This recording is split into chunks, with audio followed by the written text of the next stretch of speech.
ओम नमः शिवाय। हर हर महादेव। सिद्धेश के संबंध में देवताओं ने भी गाथा गाई है। जो मनुष्य सिद्धलिंग का पूजन करेगा उसके द्वारा हम सब देवता यज्ञ जप स्तोत्र और तपस्या द्वारा संतुष्ट किए हुए के समान हो जाएंगे। यूं कहकर वे सब देवता बड़े हर्ष को प्राप्त हो सकंद के साथ उस क्षेत्र से चले गए। सकंद ने मारु सकंद नाम से प्रसिद्ध सप्तम सकंद को प्रस्थान किया। अर्जुन, इस प्रकार मैंने तुमसे मही सागर संगम तीर्थ के 5 लिंगों का वृतांत कह सुनाया। कुंती नंदन, सृष्टि के पहले यहाँ सब कुछ अव्यक्त एवं प्रकाश शून्य था। उस अवस्था में प्रकृति और पुरुष ये 2 अजन्मा एक दूसरे से मिलकर एक हुए, ये हम सुन चुके हैं। तत्पश्चात अपने स्वरूपभूत स्वभाव और काल की प्रेरणा होने पर पुरुष के सृष्टि विषयक संकल्प से शोभ को प्राप्त हुई। प्रकृति से महतत्व की उत्पत्ति हुई। फिर महतत्व में विकार आने पर अहंकार प्रकट हुआ। मुनियों ने उस अहंकार को सात्विक, राजस और तामस भेद से 3 प्रकार का बताया है। तामस अहंकार से 5 तन्मात्राएं उत्पन्न हुई हैं तथा उन तन्मात्राओं से 5 महाभूतों की उत्पत्ति हुई और रूप रस आदि 5 दृश्य 5 महाभूतों के कार्य हैं। तेजस अर्थात राजस अहंकार से 5 ज्ञानेंद्रियां और 5 कर्म इंद्रियां उत्पन्न हुई। पूर्वोक्त 10 इंद्रियों के देवता तथा 11वीं इंद्रिय मन असात्विक अहंकार से उत्पन्न हुए हैं। ऐसा विद्वान पुरुषों का मत है। ये ही 24 तत्व पूर्व काल में उत्पन्न हुए। फिर परम पुरुष भगवान सदाशिव की दृष्टि पड़ने पर ये सभी तत्व बुलबुले के आकार में परिणित हो गए। उस बुलबुले से सुंदर अंड उत्पन्न हुआ जिसका प्रमाण 100 कोटि योजन है। इसी को ब्रह्मांड कहते हैं। ब्रह्मांड के आत्मा ब्रह्मा जी बताए गए हैं। उन्होंने इसके 3 विभाग किए, उधर भाग, मध्य भाग और अधो भाग। उधर भाग स्वर्ग है, उसमें देवता निवास करते हैं। मध्य भाग भूलोक है, इसमें मनुष्य रहते हैं। अधो भाग को पाताल कहते हैं, उसमें नाग और दैत्य निवास करते हैं। यही ब्रह्मांड के 3 विभाग किए गए हैं। इनमें से एक एक विभाग के पुण्य 7-7 भाग ब्रह्मा जी ने किए हैं, जो 7 पाताल, 7 द्वीप और 7 स्वर्गलोक के रूप में प्रसिद्ध हैं। पहले मैं 7 द्वीपों का वर्णन करूंगा, उनकी कल्पना सुनो। पृथ्वी के मध्य में जम्बू द्वीप है। इसका विस्तार 1 लाख योजन का बताया जाता है। जम्बू द्वीप की आकृति सूर्य मंडल के समान है। वे उतने ही बड़े खारे पानी के समुद्र से घिरा हुआ है। जम्बू द्वीप और शार सागर के बाद शाक द्वीप है, जिसका विस्तार जम्बू द्वीप से 2 गुना है। ये अपने ही बराबर प्रमाण वाले क्षीर समुद्र से उसके बाद उससे 2 गुना बड़ा पुष्कर द्वीप है, जो दैत्य को मदोमद कर देने वाले उतने ही बड़े सुरा समुद्र से घिरा हुआ है। उससे परे कुश द्वीप की स्थिति मानी गई है, जो अपने से पहले द्वीप की अपेक्षा दुगने विस्तार वाला है। कुश द्वीप को उतने ही बड़े विस्तार वाले दही के समुद्र ने घेर रखा है। उसके बाद क्रोंच नामक द्वीप है, जिसका विस्तार कुश द्वीप से दूना है। वे अपने ही समान विस्तार वाले घी के समुद्र से घिरा है। इसके बाद इसके दूने विस्तार वाला शालमली द्वीप है, जो उतने ही बड़े ईख के रस के समुद्र से घिरा हुआ है। उसके बाद उससे दुगने विस्तार वाला गोमेद नामक द्वीप है, जिसे उतने ही बड़े अत्यंत रमणीय स्वादिष्ट जल के समुद्र ने घेर रखा है। अर्जुन, इस प्रकार 7 द्वीप और समुद्रों सहित पृथ्वी का विस्तार 2,50,53,000 योजन है। शुक्ल और कृष्ण पक्ष में समुद्र के जल की 510 अंगुल की वृद्धि और क्षय देखे गए हैं। उसके बाद 10 करोड़ योजन तक स्वर्णमयी भूमि है। ये देवताओं की क्रीड़ा स्थली है। उसके बाद कंकण के समान गोल आकार वाला लोकालोक पर्वत है, जिसका विस्तार 10,000 योजन है। उस पर्वत के बाहरी भाग में भयंकर अंधकार है, जिसकी ओर देखना भी कठिन है। वहाँ कोई जीव जंतु नहीं रहते। ये अंधकारपूर्ण प्रदेश 35 करोड़ 29,40,000 योजन तक फैला हुआ है। उसके बाद गर्भोदक सागर है, जिसका विस्तार 7 समुद्रों के बराबर है। उसके बाद 1 करोड़ योजन विस्तृत कढ़ा है, जो ब्रह्मा जी के अंडकटाह से ढका हुआ है। ब्रह्मांड के मध्य में मेरु पर्वत है। उसकी 10 दिशाओं में 50-50 करोड़ योजन तक ब्रह्मांड का विस्तार जानना चाहिए। जम्बू द्वीप के मध्य भाग में मेरु पर्वत है। वे नीचे से ऊपर तक 1 लाख योजन ऊंचा हो गया है और 84,000 योजन पृथ्वी से ऊपर उसकी ऊंचाई है। मेरू के शिखर का विस्तार 32,000 योजन है। उसकी आकृति प्याले के समान बताई जाती है। वे पर्वत 3 शिखरों से युक्त है। उसके मध्य में शिखर पर ब्रह्मा जी का निवास है। ईशान कोण में जो शिखर है उस पर शंकर जी का स्थान है तथा नैऋत्य कोण में शिखर पर भगवान विष्णु की स्थिति है। मेरू के स्वर्ण में शिखर पर ब्रह्मा जी का, रत्न में शिखर पर शंकर जी का तथा रजत में शिखर पर भगवान विष्णु का अधिकार है। मेरू पर्वत के चारों ओर 4 विष्कंभ पर्वत माने गए हैं। पूर्व में मंदराचल, दक्षिण में गंधमादन, पश्चिम में सुपार्श्व तथा उत्तर में कुमुद नामक पर्वत है। मंदराचल पर्वत पर कदम्ब का विशाल वृक्ष है जो विशेष रूप से जानने योग्य है। इसी प्रकार गंधमादन पर्वत पर जम्बू वृक्ष, सुपार्श्व पर्वत पर अश्वत्थ वृक्ष तथा कुमुद पर्वत पर वट वृक्ष की स्थिति मानी गई है। ये चारों वृक्ष उन पर्वतों की ध्वजा के समान हैं। इनका दीर्घ विस्तार 11,100 योजन है। इनके 4 वन हैं जो पर्वत के शिखर पर ही स्थित हैं। पूर्व में नंदन वन, दक्षिण में चैत्रथ वन, पश्चिम में विभाज वन तथा उत्तर में सर्वोत्भद्र वन। इन्हीं 4 वनों में 4 सरोवर भी हैं। पूर्व में अरुणोद सरोवर, दक्षिण में मान सरोवर, पश्चिम में शीतोद सरोवर तथा उत्तर में महाहृद नामक सरोवर है। ये विष्कंभ पर्वत 25-25 हजार योजन ऊंचे हैं। इनकी चौड़ाई भी हजार योजन मानी गई है। इनके सिवा वहां और भी बहुत से केसर पर्वत है। मेरुगिरी के दक्षिण दिशा में निश्चित हेमकूट और हिमवान, ये 3 मर्यादा पर्वत हैं। इनकी लंबाई 1 लाख योजन और चौड़ाई 2000 योजन है। मेरु के उत्तर में भी 3 मर्यादा पर्वत हैं, नील, श्वेत और रिंगवान। मेरु से पूर्व माल्यवान पर्वत है और मेरु के पश्चिम गंधमादन पर्वत है। ये सभी पूर्वज जम्बू द्वीप में चारों ओर फैले हुए हैं। गंधमादन पर्वत पर जो जम्बू का वृक्ष है उसके फल बड़े बड़े हाथियों के समान होते हैं। उस जम्बू के ही नाम पर इस द्वीप को जम्बू द्वीप कहा गया है। पूर्व काल में स्वयंभू नाम से प्रसिद्ध एक मनु हो गए हैं। वे ही आदि मनु और प्रजापति कहे गए हैं। उनके 2 पुत्र हुए, प्रियव्रत और उत्तानपाद। राजा उत्तानपाद के पुत्र परम धर्मात्मा ध्रुव जी हुए, जिन्होंने भक्ति भाव से भगवान विष्णु की आराधना करके अविनाशी पद को प्राप्त किया। राजर्षि प्रियव्रत के 10 पुत्र हुए, जिनमें से 3 तो संन्यास ग्रहण करके घर से निकल गए और परब्रह्म परमात्मा को प्राप्त हो गए। शेष 7 द्वीपों में उन्होंने अपने 7 पुत्रों को प्रतिष्ठित किया। राजा प्रियव्रत के ज्येष्ठ पुत्र आग्नेत्र जम्बू द्वीप के अधिपति हुए। उनके 9 पुत्र जम्बू द्वीप के 9 खंडों के स्वामी माने गए हैं। वे 9 खंड आज भी उन्हीं के नाम से विख्यात हैं। प्रत्येक खंड का विस्तार 1000 योजन है। मेरु के चारों ओर और गंधमादन तथा माल्यवान के बीच में स्वर्णमयी भूमि से सुशोभित भूभाग है। इसे इलाव्रत वृक्ष कहते हैं।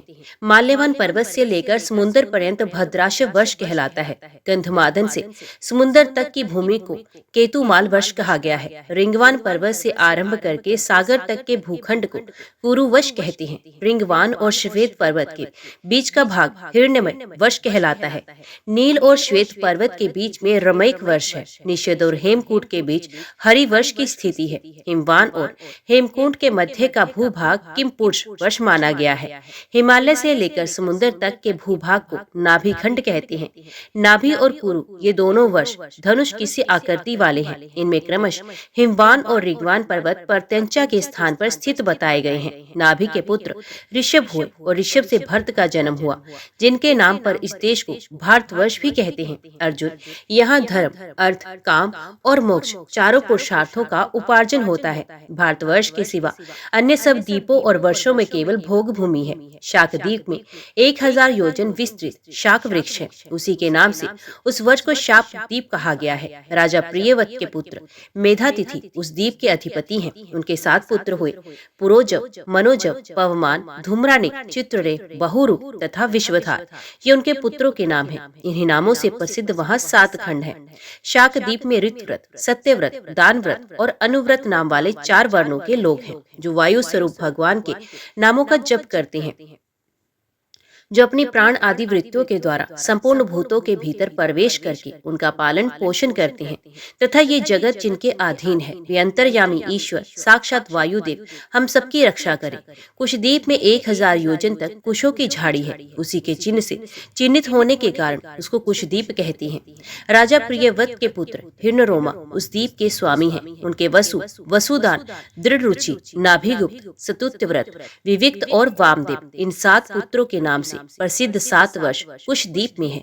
वहाँ के 4 वर्णों का नाम कुशल, कोविद, अभियुक्त और कुलक है। वे भगवान अग्निदेव की इस प्रकार स्तुति करते हैं, हे अग्निदेव, आप जन्म ग्रहण करने वाले संपूर्ण भूतों को जानते हैं, इसलिए जात वेदा है। साक्षात परब्रह्म परमात्मा के लिए आप भविष्य पहुंचाया करते हैं। सब देवता परम पुरुष भगवान के ही अंग हैं तथा उनके यजन द्वारा आप उन परम पुरुष का यजन करें। क्रोच द्वीप में क्रोच नामक पर्वत है जिसका विस्तार 10,000 योजन है। उसी पर्वत को स्वामी कार्तिकेय ने विदीर्ण कर डाला था। उसके चिन्ह से चिन्हित होने के कारण उस द्वीप का नाम क्रोच द्वीप है। वहाँ प्रियवत के पुत्र महाराज दृष्टपुष्ट का अधिकार है। उनके 7 पुत्र हुए, आम, मधुर है, मेघपुष्ट, सुधामा, भ्राजिष्ट, लोहितांड तथा वनस्पति। इन्हीं के नाम पर उस द्वीप के 7 वर्ष हैं। वहाँ पुरुष, ऋषभ, द्रविण और देवक नाम वाले 4 वर्णों के लोग रहते हैं और जल स्वरूप भगवान की स्तुति करते हैं। हे जल, तुम पुष्प, परम पुरुष परमात्मा के रेतस हो अथवा परमेश्वर ही तुम्हारी शक्ति है। तुम भू भव स्वः तीनों लोगों को पवित्र करते हो अतः स्वभाव से ही पापनाशक हो। हम अपने शरीर से तुम्हारा स्पर्श करते हैं, तुम हमें पवित्र कर दो। शालमर द्वीप में सेमल का एक बहुत बड़ा वृक्ष है जिस पर गरुड़ जी निवास करते हैं। उसका विस्तार 1000 योजन है। वे ही वहाँ का चिन्ह है, इसलिए उसे शालम दिलीप कहते हैं। राजा प्रियव्रत के पुत्र यज्ञबाहु उसके अधिपति हैं। उनके सरोचन, सोमनस्य, रमणक, देवव्रही, पारिभद्र, आप्यान और अविज्ञात नाम वाले 7 पुत्र हैं जिनके नाम पर वहाँ के 7 वर्ष प्रसिद्ध है। उस द्वीप में ऋतुधर, वीरधर, वसुंधर और ईशनधर नाम वाले 4 वर्णों के लोग भगवान सोम का यजन एवं स्तवन करते हैं, जो अपनी किरणों से कृष्ण और शुक्ल पक्ष में पितरों और देवताओं को अन्न वितरण करते हैं। वे भगवान चंद्रमा हम सब प्रजाओं के राजा हों। गोमेद या लक्षद्वीप में गोमेद नाम से प्रसिद्ध एक पाकरी का वृक्ष है जिसकी सुगंधित छाया से विशेष सुख मिलने के कारण लोगों का मेदा बढ़ जाता है, अतः जिससे उससे उपलक्षित द्वीप को गोमेद द्वीप कहते हैं। वहाँ राजा प्रियव्रत के पुत्र इधमजिन्य राजा हैं। उनके शिव, यवस, सुभद्र, शांत, क्षेम, अमृत तथा अभय नाम वाले 7 पुत्र हैं जिनके नाम से उस द्वीप के 7 वर्ष प्रसिद्ध हुए हैं। वहाँ हंस, पतंग, उद्वचन और सत्यंग नाम वाले 4 वर्णों के लोग रहते हैं जो भगवान सूर्य की आराधना करते हैं, जो पुराण पुरुष भगवान विष्णु के स्वरूप हैं। सत्य, रुद्र, वेद, अमृत तथा मृत्यु के भी आत्मा है। उन भगवान सूर्य की हम शरण लेते हैं। पुष्कर द्वीप में 1000 योजन तक विस्तृत स्वर्ण में कमल देदीप्यमान होता है जिसके लाखों स्वर्ण में दल शोभा पाते हैं। वही वहाँ का चिन्ह है, इसलिए इसे पुष्कर द्वीप कहते हैं। राजा प्रियव्रत के पुत्र वितिहोत्र वहाँ के अधिपति हैं। उनके 2 ही पुत्र हैं, रमणक और धातकी। इन्हीं के नाम से उस द्वीप के 2 खंड प्रसिद्ध हैं। इन दोनों खंडों के मध्य भाग में मानसोत्तर नामक पर्वत है जिसकी आकृति कंगन के समान है। उसी के ऊपर भगवान भास्कर भ्रमण करते हैं। वहाँ वर्ण विभाग नहीं है, सब समान है और केवल ब्रह्मा जी का चिंतन करते रहते हैं, जो इस प्रकार प्रार्थना करते हैं, जो सुप्रसिद्ध कर्म फल स्वरूप है, साक्षात ब्रह्म ही जिनकी स्थिति है, सब लोग जिनकी पूजा करते हैं तथा जो एकांतनिष्ठ, अद्वितीय एवं परम शांत हैं, उन भगवान ब्रह्मा को नमस्कार है। पुष्कर द्वीप के निवासियों में क्रोध और मात्सर्य नहीं होता, पुण्य और पाप की भी प्रवृत्ति नहीं होती। उनकी आयु 10,000 वर्ष से लेकर 20,000 वर्ष तक की होती है। वे लोग जप करते रहते हैं और देवताओं की भांति अपनी पत्नियों के साथ विहार करते हैं। अर्जुन, अब मैं तुम्हें ऊपर के लोगों की स्थिति बतलाऊंगा। नारद जी कहते हैं, कुरुश्रेष्ठ, भूमि से लाख योजन ऊपर सूर्य मंडल है। भगवान सूर्य के रथ का विस्तार 9 सहस्त्र योजन है। उसका ईशादंड हर्षा 18,000 योजन बड़ा है। इसकी धुरी 1.5 करोड़ 7.5 लाख योजन की है। उसी में सूर्य के रथ का पहिया लगा है। उस पहिए में 3 नाभि, 5 अरे और 6 नेमी बताए गए हैं। सूर्य के रथ का जो दूसरा धुरा है उसको मापा 45,500 योजन है। धुरे का जो प्रमाण है वही दोनों युगार्धों का भी है। उस रथ का जो छोटा धुरा और युगार्ध है वे ध्रुव के आधार पर स्थित है और दूसरे बाएं धुरे में जो पहिया लगा है वे मानसोत्तर पर्वत पर स्थित है। वेद के जो 7 छंद हैं वे ही सूर्य रथ के 7 अश्व हैं। उनके नाम सुनो, गायत्री, बृहति, उष्णी, जगति, त्रिष्टुप, अनुष्टुप और पड़कित। ये छंद ही सूर्य के घोड़े बताए गए हैं। सदा विद्यमान रहने वाले सूर्य का ना तो कभी अस्त होता है और ना ही कभी उदय होता है। सूर्य का दिखाई देना ही उदय है और उनका का दृष्टि से ओझल होना ही अस्त है। इंद्र, यम, वरुण और कुबेर, इनमें से किसी एक की पूरी में प्रकाशित होते हुए सूर्यदेव शेष 3 पूरियों और 2 विकोणों को प्रकाशित करते हैं, और जब किसी कोण की दिशा में स्थित होते हैं तब वे शेष 3 कोणों और 2 पूरियों को प्रकाशित करते हैं। उत्तरायण के प्रारंभ में सूर्य मकर राशि में जाते हैं, उसके पश्चात वे कुंभ और मीन राशियों में एक राशि से दूसरी राशि पर होते हुए जाते हैं। इन तीनों राशियों को भोग लेने पर सूर्यदेव दिन और रात दोनों को बराबर करते हुए विषुवत रेखा पर पहुंचते हैं। उसके बाद से प्रतिदिन रात्रि घटने लगती है और दिन बढ़ने लगता है। फिर मेष तथा वृष राशि का अतिक्रमण करके मिथुन के अंत में उत्तरायण के अंतिम सीमा पर उपस्थित होते हैं और कर्क राशि पर पहुंचकर दक्षिणायन का आरंभ करते हैं। जैसे कुम्हार के चाक से सिरे बैठा हुआ जीव बड़ी शीघ्रता से घूमता है, उसी प्रकार सूर्य भी दक्षिणायन के पार करने में शीघ्रता से चलते हैं।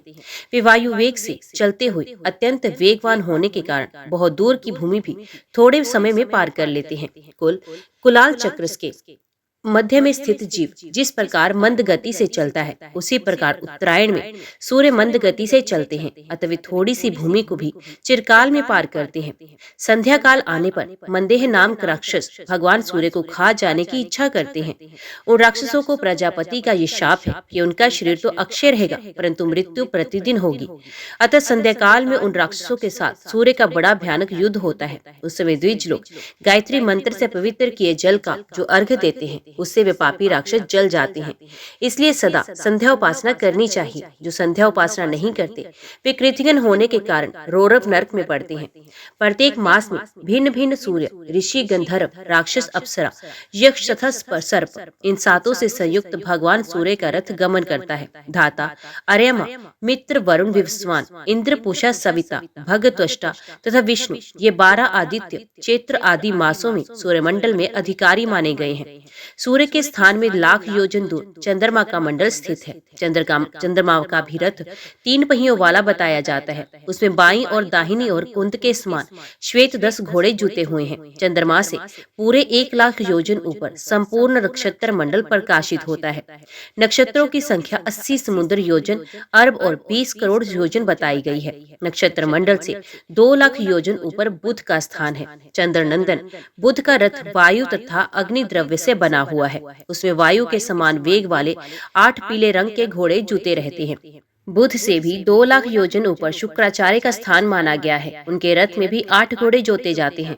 शुक्र से लाख योजन ऊपर मंगल है। इनका रथ स्वर्ण के समान कांति वाले 8 घोड़ों से युक्त होता है। मंगल से 2 लाख योजन ऊपर देव पुरोहित बृहस्पति का स्थान माना जाता है। उनका रथ स्वर्ण का बना हुआ है। उसमें श्वेत वर्ण के 8 घोड़े जोते जाते हैं। बृहस्पति से 2 लाख योजन ऊपर श्रेष्ठर का स्थान है। उनका रथ आकाश से उत्पन्न हुए 8 चितकबरे घोड़ों द्वारा जोता जाता है। राहु के रथ में भ्रमर के समान रंग वाले 8 घोड़े हैं। वे एक ही बार जोत दिए गए हैं और सदा उनके धूसर रथ को खींचते रहते हैं। उनकी स्थिति सूर्य लोक के नीचे मानी गई है। शनिश्चर से 1 लाख योजन ऊपर सप्तऋषियों का मंडल है और उनसे भी लाख योजन ऊपर ध्रुव की स्थिति है। ध्रुव समस्त ज्योतिर्मंडल के केंद्र हैं। वे भी शिशु मार्ग चक्र के पूछ के अग्रभाग में स्थित हैं, जिन्हें भगवान वसुदेव का सर्वोत्तम एवं अविनाशी भक्त कहते हैं। अर्जुन, ये सारा ज्योतिर्मंडल वायु रूपी डोर से ध्रुव में बंधा हुआ है। सूर्य मंडल का विस्तार 9000 योजन है। उसे दूना चंद्रमा का मंडल बताया गया है। मंडलाकार राहु इन दोनों के बराबर होकर पृथ्वी की निर्मल छाया ग्रहण करके इनके नीचे चलता है। शुक्राचार्य का मंडल चंद्रमा के 16वें भाग के बराबर है। बृहस्पति का मंडल विस्तार शुक्राचार्य के 1/4 कम है। इसी प्रकार मंगल, शनिश्चर और बुध ये बृहस्पति की अपेक्षा भी 1/4 कम है। नक्षत्र मंडल का परिमाण 500, 400, 300, 200 तथा 100 से लेकर कम से कम 1 योजन आध योजन तक का है। इससे छोटा कोई नक्षत्र नहीं है। पृथ्वी पर स्थित सभी लोग जहाँ पैदल जाया जा सकता है भूलोक कहलाता है। भूमि और सूर्य के मध्यवर्ती लोक को भूवरलोक कहते हैं। ध्रुव तथा सूर्य लोक के बीच जो 14 लाख योजन का अवकाश है, उसे लोक स्थिति का विचार करने वाले विज्ञ पुरुषों ने स्वर्गलोक कहा है। ध्रुव से ऊपर 1 करोड़ योजन तक महरलोक बताया गया है। उससे ऊपर 2 करोड़ योजन तक जनलोक जनलोक है जहाँ सनकादि निवास करते हैं, उससे ऊपर 4 करोड़ योजन तक तपोलोक माना गया है। वहाँ वैराज नाम वाले देवता संताप रहित होकर निवास करते हैं। तपोलोक से ऊपर उसकी अपेक्षा 6 गुना विस्तार वाले सत्यलोक विराजमान है, जहाँ ऐसे लोग निवास करते हैं जिनकी पूर्ण मृत्यु नहीं होती, अर्थात जो वही ज्ञान प्राप्त करके ब्रह्मा जी के साथ मुक्त हो जाते हैं। इस संसार में उनकी पुनरावृत्ति नहीं होती। सत्यलोक ही ब्रह्मलोक माना गया है। उसके ऊपर 18 करोड़ 25 लाख योजन परम कल्याण में धाम प्रकाशित होता है। उसकी कहीं उपमा नहीं है। वे सर्वपरि विराजमान है। भूलोक, भूवरलोक और स्वरलोक, इन तीनों को त्रैलोक कहते हैं, त्रैलोक्य कहते हैं। ये त्रैलोक्य कृत्य लोक होता है। जनलोक, तपोलोक और सत्यलोक, ये तीनों अकृतिक लोक कहलाते हैं। कृतिक तथा अकृतिक लोकों के मध्य में मेहरलोक की स्थिति मानी गई है। कल्प के अंत में जब महाप्रलय होता है, उस समय त्रिलोकी की सर्वथा नष्ट हो जाती है। मेहरलोक जनशून्य तो हो जाता है, परंतु उसका अत्यंत विनाश नहीं होता। ये पुण्य कर्मों द्वारा प्राप्त होने वाले 7 लोक बताए गए हैं। वेदादि शास्त्रों में कहे हुए यज्ञ, दान, जप, होम, तीर्थ तथा व्रत समुदाय तथा अन्य साधनों से पूर्वोक्त 7 लोक साध्य माने गए हैं। इन सबसे ऊपर ब्रह्मांड के शीर्ष भाग से शीतल कल्याण में जलधारा के रूप में श्री गंगा जी उतरती हैं और समस्त लोगों को अपलावित करके मेरु पर्वत पर आती हैं। वहां से क्रमश संपूर्ण भूतल पर और पाताल लोक में प्रवेश करती हैं। ब्रह्मांड के शिखर पर स्थित हुई गंगा देवी सदैव उसके द्वार पर निवास करती हैं। कोटि कोटि देवियां तथा पिंगल नाम से रुद्र से घिरी हुई महान बल और पराक्रम से संपन्न श्री गंगा देवी सदा ब्रह्मांड की रक्षा तथा दुष्ट गणों का संहार करती हैं। अर्जुन, वायु की 7 शाखाएं हैं। उनकी स्थिति जिस प्रकार है वे बतलाता हूँ, वो सुनो। पृथ्वी को लांघकर मेघमंडल पर्यंत जो वायु स्थित है, उसका नाम प्रभे है। वह अत्यंत शक्तिमान है और वही बादलों को इधर उधर उड़ाकर ले जाता है। धूम तथा गर्मी से उत्पन्न होने वाले मेघों को वे प्रभे वायु ही समुद्र जल से परिपूर्ण करती है, जिससे वे मेघ काली घटा के रूप में परिणित हो अतिशय वर्षा करने वाले होते हैं। वायु की दूसरी शाखा का नाम आभे है, जो सूर्यमंडल में बंधा हुआ है। उसी के द्वारा ध्रुव से आबद्ध होकर सूर्यमंडल घुमाया जाता है। तीसरी शाखा का नाम उध है, जो चंद्रलोक में प्रतिष्ठित है। इसी के द्वारा ध्रुव से संबंध होकर ये चंद्रमंडल घुमाया जाता है। चौथी शाखा का नाम संवे है, जो नक्षत्र मंडल में स्थित है। उसी के द्वारा वायु में डोरियों से ध्रुव में आबद्ध होकर संपूर्ण नक्षत्रमंडल घुमाया जाता है। पांचवी शाखा का नाम विव है, वे ग्रहमंडल में स्थित है। उसी के द्वारा ये ग्रह चक्र ध्रुव से संबंध होकर घुमा करता है। वायु की छठी शाखा का नाम परिवे है, जो सप्तऋषि मंडल में स्थित है। इसी के द्वारा ध्रुव से संबंध हो सप्तऋषि आकाश में भ्रमण करते हैं। वायु के 7वें सकंद का नाम परावे है, जो ध्रुव में आबद्ध है। उसी के द्वारा ध्रुव चक्र तथा अन्य मंडल दृढ़ता पूर्वक एक स्थान पर स्थापित होते हैं। ध्रुव से ऊपर जो स्थान है, वहां ना तो सूर्य प्रकाशित होते हैं, ना नक्षत्र एवं तारे ही उदित होते हैं। वहां के लोग अपने ही तेज और अपनी ही शक्ति से सदा स्थिर रहते हैं। इस प्रकार उद्धव लोकों का वर्णन किया गया है। अपाताल लोक का वर्णन सुनो। अर्जुन, भूमि की ऊंचाई 70,000 योजन है। इसके भीतर 7 पाताल है, जो एक दूसरे से इस पर 10-10 हजार योजन की दूरी पर हैं। उनके नाम इस प्रकार हैं: अतल, वितल, नितल, रसातल, तलातल, सुतल तथा पाताल। कुरुनंदन, वहाँ की भूमियां सुंदर महलों से सुशोभित हैं। वे क्रमश कृष्ण, शुक्ल, अरुण, पीत, कंकरीली, पथरीली तथा स्वर्णमयी हैं। उन पातालों में दानव, दैत्य और नाग सैकड़ों संघ बनाकर रहते हैं। वहाँ पर न गर्मी है, न सर्दी है, न वर्षा है, न कोई कष्ट। 7वें पाताल में हाटकेश्वर शिवलिंग है, जिसकी स्थापना ब्रह्मा जी के द्वारा हुई है। वहाँ अनेकानेक नागराज उस शिवलिंग की आराधना करते हैं। पाताल के नीचे बहुत अधिक जल है। उसके नीचे नरकों की स्थिति बताई गई है, जिनमें पापी जीव गिराए जाते हैं। महामते, उनका वर्णन सुनो। यूं तो नरकों की संख्या 55 करोड़ है, किंतु उनमें रौरव से लेकर शवभोजन तक 21 प्रधान है। उनके नाम इस प्रकार है: रौरव, शुकर, रोध, ताल, पिश्चन, महाज्वाल, तप्त कुंभ, लवण विमोहक, रुधिरांत, वैतरणी, कृमिश, कृमि भोजन, अस्त पत्रवण, कृष्ण, भयंकर, लालाभक्ष, पापमय, पूहवय, वहिन ज्वाल, अधिशिरा, संदर्श, कालसूत्र, तमोमय, अविची, शव भोजन और प्रतिभा शून्य, अपर अविची तथा ऐसे ही और भी नरक बड़े भयंकर हैं। झूठी गवाही देने वाले मनुष्य रौरव नरक में जा पड़ता है। गौ तथा ब्राह्मणों को कहीं बंद करके रोक रखने वाला पापी रोध नरक में जाता है। मदिरा पीने वाला शुक्र नरक में और नरहत्या करने वाला ताल नरक में जाता है। गुरु पत्नी के साथ व्यभिचार करने वाला पुरुष तप्त कुंभ नामक नरक में गिराया जाता है, तथा जो अपने भक्त की हत्या करता है उसे उसे तप्त लोह नरक में तपाया जाता है। गुरुजनों का अपमान करने वाला पापी महाज्वाल नरक में डाला जाता है। वेद शास्त्र को नष्ट करने वाला लवण नामक नरक में जाता है। धर्म मर्यादा का उल्लंघन करने वाला विमोहक नरक में जाता है। देवताओं से द्वेष रखने वाला मनुष्य कृमि भक्ष नामक नरक में पड़ता है। दूषित भावना से तथा शास्त्र विधि के विपरीत यज्ञ करने वाला पुरुष क्रमिश नरक में जाता है।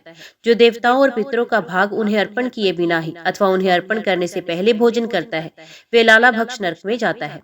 सब जीवों से व्यर्थ और वैर रखने वाला तथा छल पूर्वक अस्त्र शस्त्रों का निर्माण करने वाला विश्व नरक में जाता है। असत्य प्रतिग्रह ग्रहण करने वाला अधोमुख नरक में, अकेले ही मिष्ठान भोजन करने वाला पूहव नरक में जाता है। मुर्गा, कुत्ता, बिल्ली तथा पक्षियों को जीविका के लिए पालने वाला मनुष्य भी पूहव नरक में पड़ता है। जो दूसरों के घर, खेत, घास और अनाज आदि में आग लगाता है, वे रुधिरांध्र नरक में डाला जाता है। नक्षत्र विद्या तथा नट एवं मल्लों की वृत्ति से जीविका चलाने वाला मनुष्य वैतरणी नामक नरक में जाता है। जो धन और जवानी के मद से उन्मत्त होकर दूसरों के धन का अपहरण करता है, वे किशन नाम के नरक में पड़ता है। व्यर्थी वृक्षों को काटने वाला मनुष्य अस्पित्र वन में जाता है। जो कपटवर्ती से जीविका चलाते हैं, वे सब लोग वहिनी ज्वाल नामक नरक में जाते हैं। पराई स्त्री और पराये अन्न का सेवन करने वाला पुरुष संदश नामक नरक में जाता है। जो दिन में सोते हैं तथा व्रत का लोप किया करते हैं और जो शरीर के मद से उन्मत्त रहते हैं, वे सब लोग शवभोजन नामक नरक में जाते हैं। जो भगवान शिव और विष्णु को नहीं मानते, उन्हें अविची नरक में जाना पड़ता है। इस प्रकार के शास्त्र निषिद्ध कर्मों के आचरण रूप पापों से पापी जीव सहस्रों अत्यंत घोर नरकों में डाले जाते हैं। अतः जो मनुष्य इन नरकों से छुटकारा पाना चाहता हो, उसे वैदिक मार्ग का अवलंबन करके भगवान विष्णु और शिव दोनों की आराधना करनी चाहिए। नरकों के निम्न भाग में कालग्नि की स्थिति है। कालग्नि के नीचे मंडूक और मंडूक के नीचे अनंत है, जिनके मस्तक के अग्रभाग में ये संपूर्ण जगत सरसों की भांति प्रतीत होता है। इस प्रकार अनंत प्रभाव के कारण वे इस मानव जगत में अनंत कहलाते हैं। पद्म, कुमुद, अंजन और वामन ये दिग्गज भी वहीं स्थित हैं। इनके निम्न भाग में अंडकटाह है, जहाँ एक वीरा नाम वाली देवी विराजमान है। अंडकटाह का परिमाण 44 करोड़ 89 लाख 80 हजार है। उसमें कपालिशा देवी रहती हैं, जो कोटि कोटि देवियों से घिरकर हाथ में दंड लिए वहां पहरा देती हैं। अनंत नाम वाले भगवान संरक्षण के निवास वायु से प्रेरित होकर दाहक अग्नि पर ज्वलित होती है। इस प्रकार ये भगवान अनंत ही काल अग्नि को प्रेरित करते हैं, जिससे वे कल्पांत के समय संपूर्ण जगत को दग्ध कर डालती है। अर्जुन, इस प्रकार पाताल के अधोभाग में स्थान का निर्माण हुआ। जिन्होंने इस परम आश्रम में ब्रह्मांड की स्थापना की है, उन ब्रह्मा, विष्णु तथा महादेव जी को मैं नित्य नमस्कार करता हूँ। विष्णु लोक और रुद्र लोक इस ब्रह्मांड के बाहर बताया जाता है। सदा भगवान विष्णु और शिव की उपासना करने वाले मुक्त पुरुष भी वहां जाते हैं। उस दिव्य धाम का वर्णन केवल ब्रह्मा जी ही कर सकते हैं। हम लोगों की वहां गति नहीं है। ये संपूर्ण ब्रह्मांड सब ओर से कड़ाहदार द्वारा ढका गया है। ठीक उसी प्रकार जिसका पित्त का बीज कड़ाह से आच्छादित रहता है, ये समूचा अंडकटाह अपने से 10 गुने परमाणु वाले जल से घिरा है। वे जल भी 10 गुने विस्तार वाले तेज से, तेज वायु से, वायु आकाश से, आकाश अहंकार से तथा अहंकार महतत्व से घिरा हुआ है तथा इस महातत्व को भी सर्व प्रधान प्रकृति घेर कर स्थित है। पहले जो 6 आवरण कहे गए हैं, उन सबको विद्वान पुरुष उत्तरोत्तर 10 गुना बताते हैं और 7वां आवरण प्रकृति का है, उसे अनंत कहा गया है। उसके भीतर ऐसे ऐसे करोड़ों और अरबों ब्रह्मांड स्थित हैं तथा वे सभी ऐसे ही हैं जैसा कि ये ब्रह्मांड बताया गया है। कुंती नंदन, जिनका वैभव, जिनका ऐश्वर्य ऐसा है, भगवान सदाशिव को मैं प्रणाम करता हूँ। अहो, जो ऐसे मोह में फंस गए, जो तारने वाले भगवान शिव का भजन तक ना कर सके, उससे बढ़कर मूर्ख कौन होगा। वे मूर्ख तो बड़ा पापात्मा है। अब मैं तुमसे काल का मान बताऊंगा, उसे सुनो। विद्वान लोग 15 निमेष की एक काष्ठा बताते हैं। 30 काष्ठ की एक कला गिननी चाहिए। 30 कला का एक मुहूर्त होता है। 30 मुहूर्त के दिन एक दिन रात होते हैं। एक दिन में 3-3 मुहूर्त वाले 5 काल होते हैं। उनका वर्णन सुनो। प्रातः काल, संगम काल, मध्याह्न काल, अपराह्न काल तथा 5वां साहाय्य काल। इनमें 15 मुहूर्त व्यतीत होते हैं। 15 दिन रात का एक पक्ष होता है। 2 पक्ष का एक मास कहा गया है। 2 सौर मास की एक ऋतु होती है। 3 ऋतुओं का एक अयन होता है तथा 2 अयनों का एक वर्ष माना गया है। विज्ञ पुरुष मास के 4 और वर्ष के 5 भेद बतलाते हैं। पहला सवत्सर, दूसरा परिवत्सर, तीसरा इद्वत्सर तथा चौथा अनुवत्सर तथा पांचवा युगवत्सर। यही वर्ष गणना की निश्चित संख्या है। मनुष्यों के एक मास का पितरों का एक दिन रात होता है। कृष्ण पक्ष उनका दिन बताया गया है और शुक्ल पक्ष उनकी रात्रि। मनुष्यों के एक वर्ष का देवताओं का एक दिन माना गया है। उत्तरायण तो उनका दिन है और दक्षिणायन रात्रि। देवताओं का एक वर्ष पूरा होने पर सप्तऋषियों का एक दिन माना गया है। सप्तऋषियों के एक वर्ष में ध्रुव का एक दिन होता है। मानव वर्ष के अनुसार 17,28,000 वर्षों का सतयुग माना गया है। मानव मान से 12,96,000 वर्षों का त्रेता युग कहा गया है। 8,64,000 वर्षों का द्वापर होता है और 4,32,000 वर्षों का कलयुग माना गया है। इन चारों के योग से देवताओं का एक युग होता है। ऐसे 71 युगों से कुछ अधिक काल तक मनु की आयु मानी गई है। 14 मनुओं का काल व्यतीत हो जाने पर ब्रह्मा का एक दिन पूरा हो जाता है, जो 1000 चतुर्युगों का माना गया है। वही कल्प है। अब कल्पों के नाम श्रवण करो। भवोद्भव, तपोभव्य, ऋतु, वहिन, वरहा, सावित्र, औसिक, गांधार, कुशिक, ऋषभ, खड्ग, गांधर्य, मध्यम, विराज, निषिद्ध, मेघवाहन, पंचम, त्रिचित्रक, ज्ञान, आकुति, मीन, दंश, प्रहंग, श्वेत, लोहित, रक्त, पीतवासा, शिव, प्रभु तथा सर्वरूप। इन 30 कल्पों का ब्रह्मा जी का एक मास होता है। ऐसे 12 मासों का एक वर्ष होता है। तो ऐसे ही 100 वर्षों तक ब्रह्मा जी की आयु का पूर्वार्ध माना गया है। पूर्वार्ध के समान ही अपराध भी होता है। इस प्रकार ब्रह्मा जी की आयु का मान बताया गया है। अर्जुन, भगवान विष्णु तथा भगवान शंकर जी की आयु का वर्णन करने में मैं सर्वथा असमर्थ हूँ। कहाँ तो मेरी छोटी बुद्धि और कहाँ अनंत अपार भगवान विष्णु और शिव। वे तो कालातीत एवं महाकाल स्वरूप हैं। पाताल लोक में भी देवताओं के मान से ही गणना की जाती है। ये सब बातें अपनी बुद्धि के अनुसार मैंने तुम्हें बताई हैं। ओम नमः शिवाय। हर हर महादेव। आज की वीडियो में इतना ही। उम्मीद करती हूँ वीडियो आपको पसंद आई होगी। वीडियो पसंद आई हो तो वीडियो को लाइक और चैनल को सब्सक्राइब जरूर कीजिएगा। ओम नमः शिवाय लिखकर कमेंट बॉक्स में अपनी हाजिरी और अपने सुझाव देना ना भूलेगा। तो मिलते हैं अगली कथा अगले अध्याय के साथ। तब तक के लिए देखते व सुनते रहिए। जय मां कंजक, जय माता दी।